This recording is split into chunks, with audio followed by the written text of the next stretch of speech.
In or before June 2019, Denmark, the southernmost of the 5 Nordic or Scandinavian countries in Northern Europe, will hold new parliamentary elections, where 179 deputies will be elected to the Danish Folketing, or People's Court, literally translated from Finnish.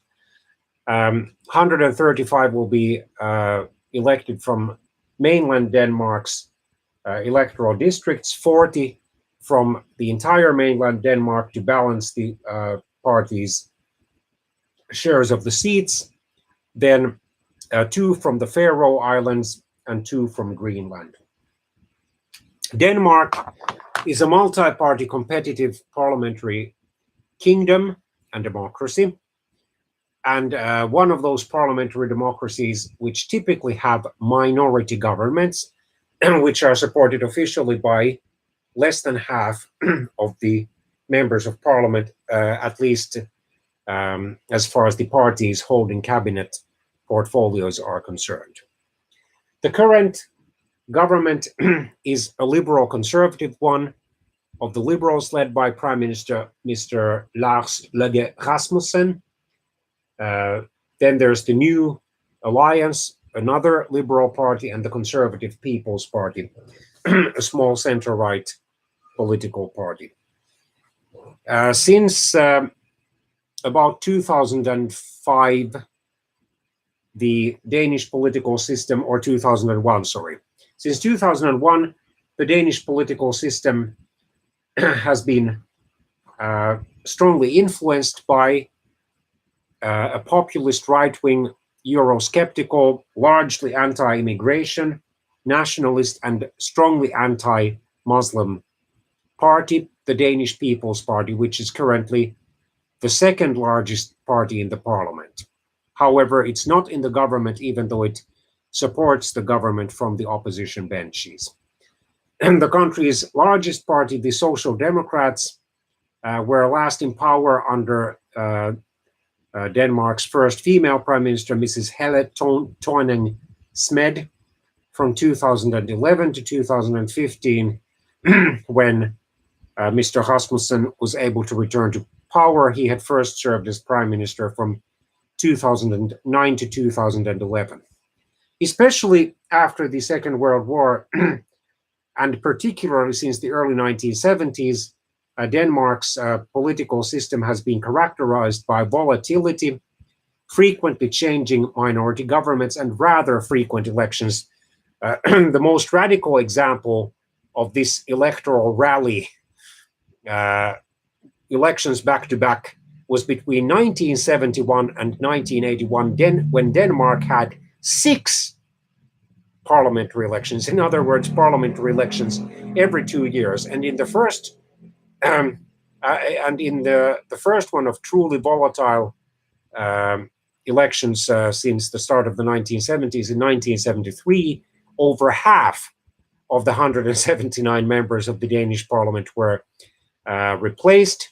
The late Mr. Mogens Glistrup, the leader of the anti-tax Progress Party, rocked the political system by leading his party to over 15% of the vote.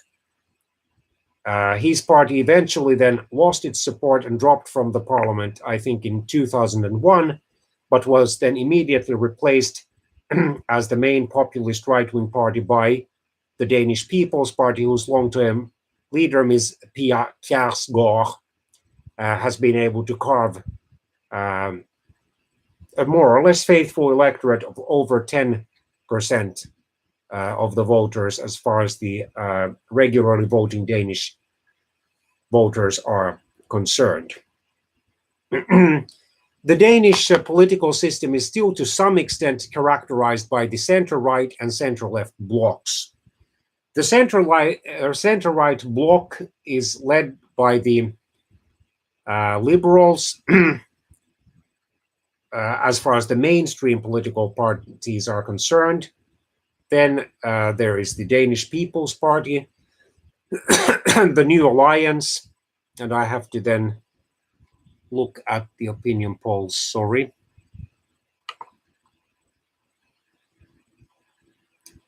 I'm sorry, the Liberal Alliance.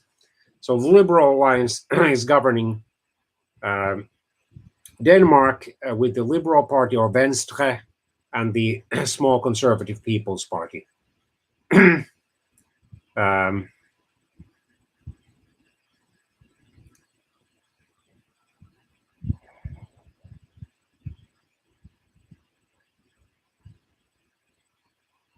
Then there's the New Right, a right-wing political party founded in 2015. And then there's the Klaus Riskær Pedersen, or a right-wing political party in Denmark, founded in 2019, and a populist party at that. Then the center-left is composed of the Social Democrats, the Red-Green Alliance, then the Alternative, which is a green political party or environmentalist political party, then the Social Liberals, then the Socialist People's Party. According to the latest available opinion polls gathered between March the 3rd and 14th, the Social Democrats would get between 26 and 28.6% of the vote, and therefore close to 30% of the seats. In the second place would be the currently main ruling political party, Venstre, with between 18.1 and 19.7% of the vote. In the third place would be the Danish People's Party with between 13.7 and 14.6% of the vote. And then there would be the Red-Green Alliance with between 7.9 and 9% of the vote. The Liberal Alliance with between 5.3 and 5.7% of the vote. The Alternative with between 3.7 and 4.3% of the vote. The Danish Social Liberals with between 6.7 and 7.2% of the vote. The Socialist People's Party with between 5.7 and 6.7% of the vote. Then the Conservative People's Party with between 3.8 and 5.2% of the vote. The Christian Democrats would only get between 0.4 and 0.9% of the vote and would remain outside the parliament.